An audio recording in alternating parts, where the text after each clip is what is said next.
platforms are looking. Actually, what I should have done. Oh, it looks like we're working.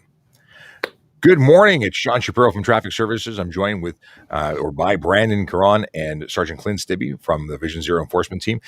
It is the 29th of June, and we're on a little early. It's 7 o'clock instead of our regular 8 o'clock time, so hope you're able to join us. We're going to be talking about a few interesting things. We're starting off with Vision Zero Enforcement Team, where they are and what they do. We're going to move into some stats for the impaired driving arrest from this past weekend, and then we're going to talk about a little racing. So starting it off, Brandon, can you tell us where Vision Zero is today? Of course I can. So for folks who watch regularly, you understand that you can go to the torontopolice.on.ca/divisions website, and you can find this handy dandy map where you can locate your division. So today, Vision Zero is going to be in 52 Division as well as 42 Division. If you go down the map, you see 52 Division is at 255 Dundas Street. So that's the actual address of the headquarters in the division. And then 42 Division is 242 Milner. We can open up a map of each one. It gives us some information about the division, its boundaries, and then we can again open up an even more intricate map so you can see actually into your own neighborhood. So if you're in that division, you might be seeing some Vision Zero officers today. Hopefully you see them under good circumstances and not because you were racing. Well, that's the whole thing. If you don't want to meet a Vision Zero officer for the wrong reasons, you shouldn't be breaking any rules because they focus on the big four. They're looking for drivers who are performing behaviors that lead to serious injury and death on our roadways. That includes speeding, aggressive driving, distracted driving, and of course, impaired driving, which brings us to what we're going to talk about, the weekend's arrest stats. Well, first off, good morning. Good morning, everybody. Morning. Don't forget, we can also use the live chat feature for anyone who is watching. We know we're a little bit early today, but you can still reach out. We have the sergeant over here, and we have Sean Shapiro, of course. So please feel free to ask all your questions. Yes, and we do it live. If you're watching by Twitter, Facebook, or YouTube, your chat will be up in our list, and we will hit the button. We'll show you on screen, and we'll answer because that's what we do. And of course, this is always available through replay. Unfortunately, without the live chat. Let's get into the stuff and things. The impaired driving. Scott Matthews from our CIB gives us these wonderful stats, and well, they're not this wonderful. That wonderful this weekend. We had 18 people arrested for impaired driving. That's way higher than normal, at least for our reports. And one of those was a driver who drove into the underground TTC track area on Spadina Avenue and got stuck. What most people don't know is that eventually that roadway, the road separates, it lowers, it goes away, and it's just left with suspended tracks, and cars tend to get beached on those tracks until we get there to arrest them. So that is a thing. Also, 2 drivers from the same car were arrested after switching seats in front of the police. That's a thing.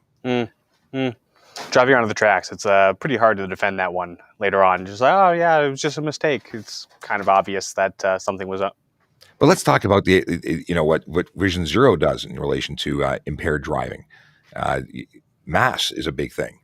Yeah, absolutely. So far, our teams account for approximately 20% of the mass or mandatory alcohol screening tests that the service has seen so far since Vision Zero enforcement team started. Additionally, we have issued about 50% of the distracted driving tickets as well. So We're looking at some of the biggest issues that we are seeing, and we are testing a lot of drivers, looking for those individuals that are either impaired by drug or impaired by alcohol, or a combination of the two.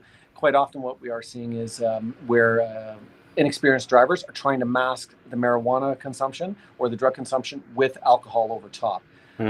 What they're going to do is they're going to be smoking the marijuana, and then they'll have a drink enough that we'll be able to pick that up, obviously, and think that may be the only thing that perhaps they've consumed.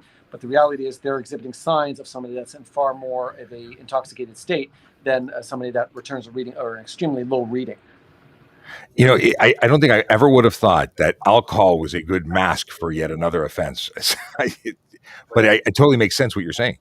Well, what we're seeing though is that what these individuals are doing, they go into parties, they're having these meats, if you will, and consume these drugs, but they're trying to mask the odor of the marijuana, which we can still smell.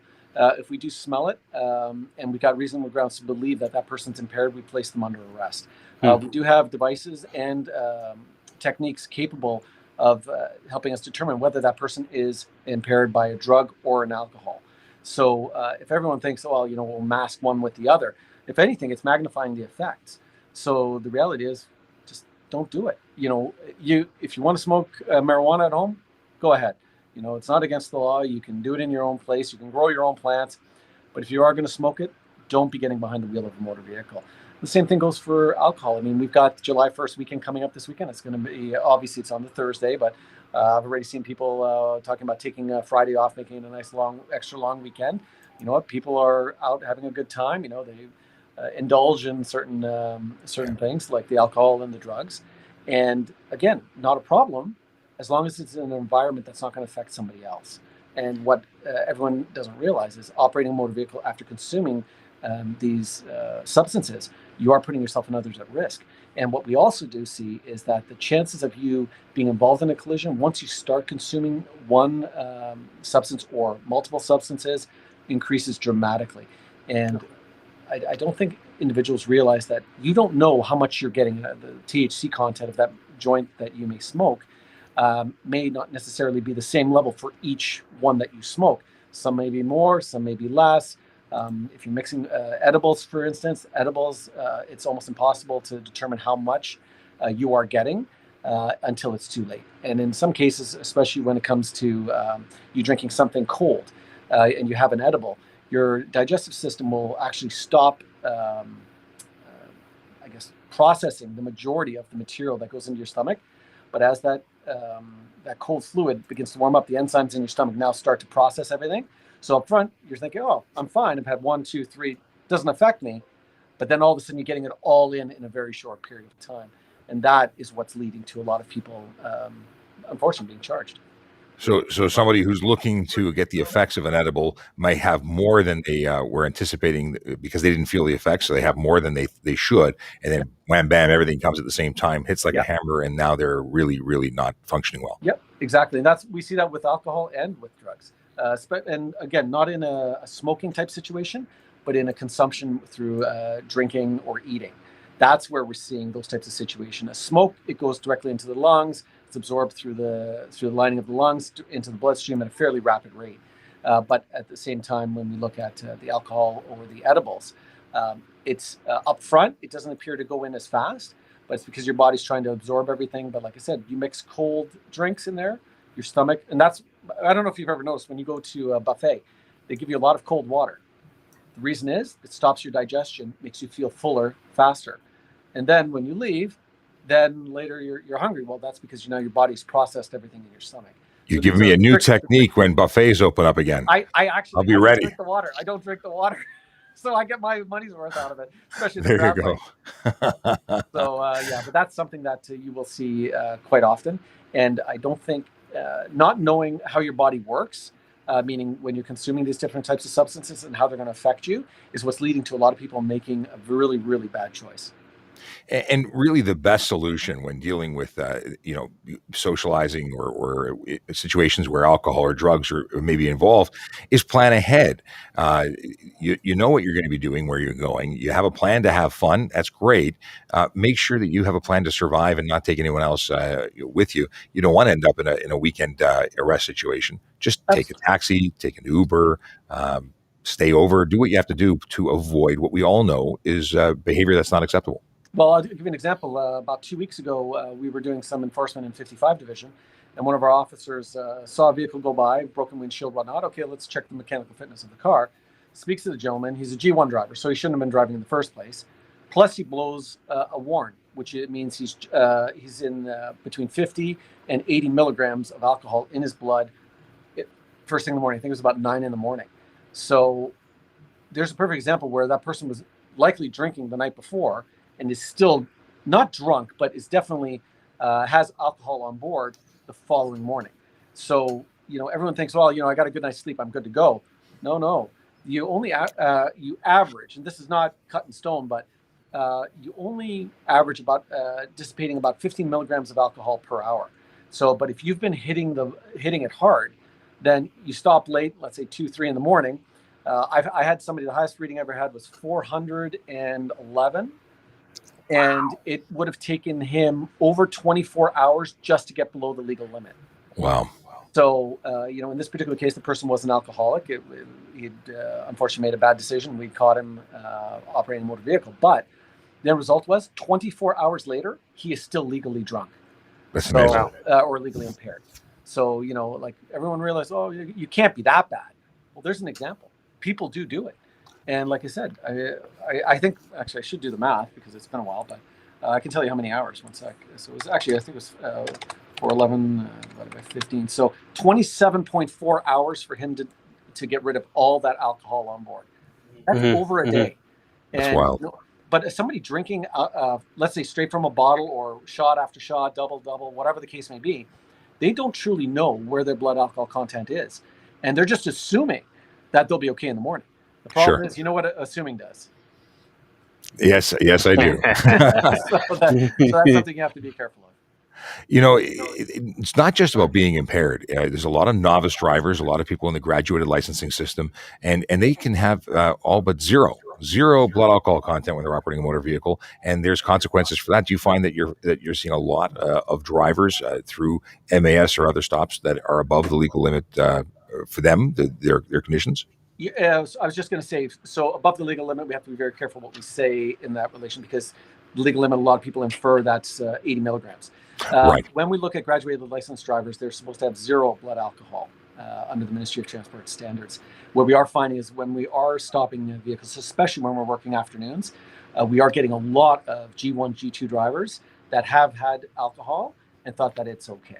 So, they're like, well, I only had one. Well, you actually should have none, because the reality is when these devices are calibrated to show us those readings, when you're less than 50 milligrams of alcohol per 100 milliliters of blood. So we do see that number, and that number is valid for use in courts. So I'm a G1. G1's a bad example. G2 or a novice G, and I'm driving, and I have something under 50, but over zero. What's going to happen to me? You're going to be facing charges under the Provincial Offences or Highway Traffic Act. You will be looking at a license suspension. The vehicle will be impounded, and you'll have to pay for your license to be reinstated. Depending on the reason for the suspension, the amount of money that you have to pay the Ministry of Transportation will vary. I have seen as high as, I think it was just shy of $500 for a reinstatement. Wow. But it depends on the reason for the suspension, and the administrative reinstatement will vary. But on average, I'm seeing about $250, $300 is what the average reinstatement fee is. But like I said, there are certain factors that may affect what that amount is. So as a G2, I blow something, but not. It's not a 3-day warrant range. It's not a impaired driving charge. It's not over the legal limit where you're going to be arrested. But there's something in my blood, and it's alcohol. So I'm going to lose my license. Is there a specific time frame that I'm going to get it for that suspension for violating the condition? It goes 3, 7, and 30 days. So first offense, 3 days, second offense, 7 days, and third offense, 30 days. And after that, the other thing you have to keep in mind is the Ministry of Transportation looks at those types of offenses, and depending whether or not you're convicted in the courts, you can be kicked out of the graduated licensing program. So major convictions, so anything with 4 demerit points or higher, you would be facing a license suspension from the Ministry of Transportation for if you are convicted of that offense. If you have 2 3 demerit point tickets, totaling 6 demerit points in total, then you would be looking at a license suspension or 1 4-point ticket. Again, these are convictions, not charges at the roadside. But when it does come to alcohol, that's a zero tolerance policy. And rightly so. So we've covered some pretty heavy stuff today, guys, and I know we don't have a ton of time, so I was hoping we can get into something maybe a little more fun, because you guys talked about it is important that people have the opportunity, especially during these times, to plan something enjoyable, plan something fun. If that's going to be consuming cannabis or alcohol, staying home, that's perfectly enjoyable and fine. Other things that aren't great to do on the roadways would be stunt driving or racing, but there are places to go, and I think that speeding, and I think that the sergeant here knows a little something about how to conduct yourself appropriately. Wait, Sergeant, do you like to go fast? Absolutely. Do I break the speed limit? All the time. I do it on the track. So the reality is that it is an expensive venture to go to a track. I mean, to rent a car on a track, the place where I go, I think it's $1,800 a day for the car, Wow. plus track fees.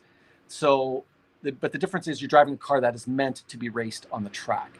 My vehicle is track ready. It is a legal, street legal vehicle, but it is track prepped right from the factory. So literally, it's got a switch on it, so it literally goes from Jekyll to Hyde with a flick of a switch. And That's cool. But the thing is, the dynamics of operating a motor vehicle like that on a roadway. First of all, you have no business doing that. It is putting everybody at risk. Yesterday, we had a guy going across Lawrence at over 100 kilometers per hour, so 50 kilometer per hour zone. Wow. It's a little beater. It doesn't have to be a sports car to be stunt driving. But what's interesting is, I think now, are you familiar with the MOMS legislation? Yeah, we were just talking about it yesterday with talking Stein. exactly. July 1st, your guy actually got off lucky. Yeah, tentatively, it hasn't been confirmed as of yet, but as of July 1st, if you're doing 40 kilometers per hour or more over a posted speed limit of less than 80 kilometers per hour, you could now be looking at a license suspension as well as a vehicle impoundment. Basically, stunt driving legislation would now take charge. They're also looking at increasing the suspensions related to stunt driving. So the vehicle impoundments increased. This is a problem we're seeing. I mean, it's our unit on average probably does between 10 and 15 stunt drivers a week. And when we look at those numbers, where's the deterrent? Well, we see a lot of cars going at between 40 and 50 over the limit. Well, because they're pushing it, thinking, I'm not going to have my car seized. At worst, they get a ticket. Right. Well, now that's changing.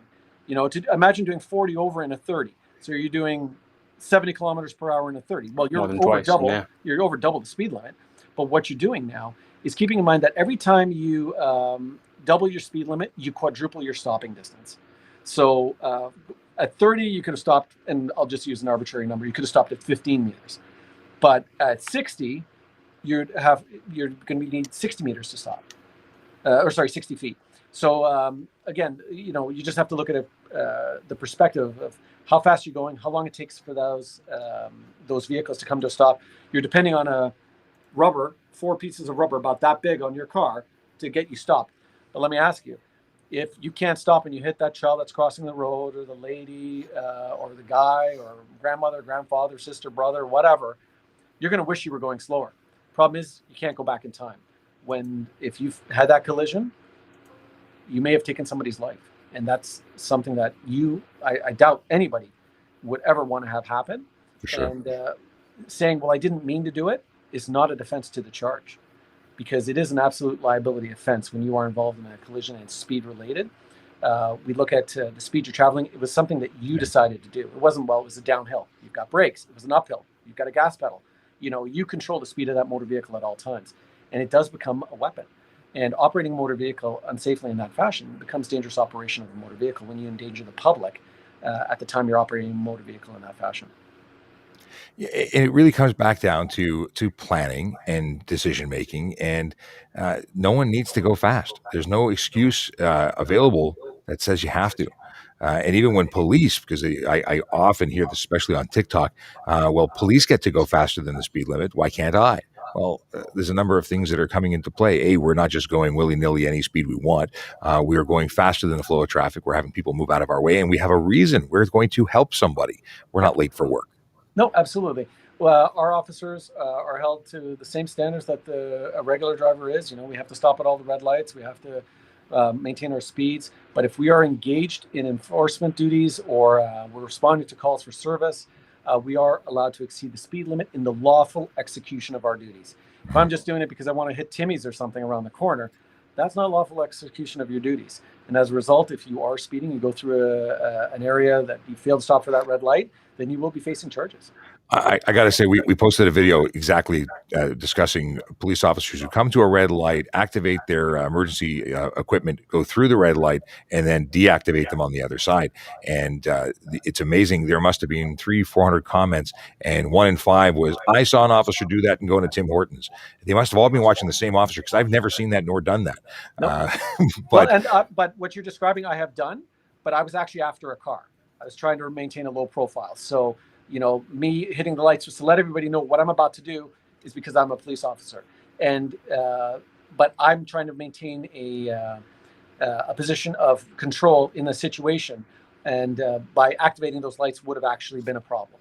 So, like I said, so you have to look at the situational effects of that operation as well. And beyond just, I mean, we very often don't run our lights, even when we're going to an emergency situation, because it sometimes slows us down. Drivers around us are very unpredictable. When they see lights and sirens, they assume we're there for them. They do some unpredictable things, and it could be dangerous. So it is not unacceptable or unreasonable to use the lights when you must. And going through a red light, that intersection, we must by law do that. Once we're through, we can turn them off, and we're still going somewhere important. But we'll likely get there faster if we don't have our lights and sirens on. Yeah, in certain circumstances. Yeah. Everything is dependent on the situation we're dealing with. Yes, absolutely. It all changes, but it was very interesting to have that discussion, and of course, hear that everyone goes to Tim Hortons with lights and sirens on. I've never seen it, so nor have I. But again, if an officer were to do that, it's discredible, and it's not something that because you're operating a motor vehicle and you bring the police service into disrepute into the fact that you're operating that vehicle. We're held to a higher standard. We have to be responsible for what we do.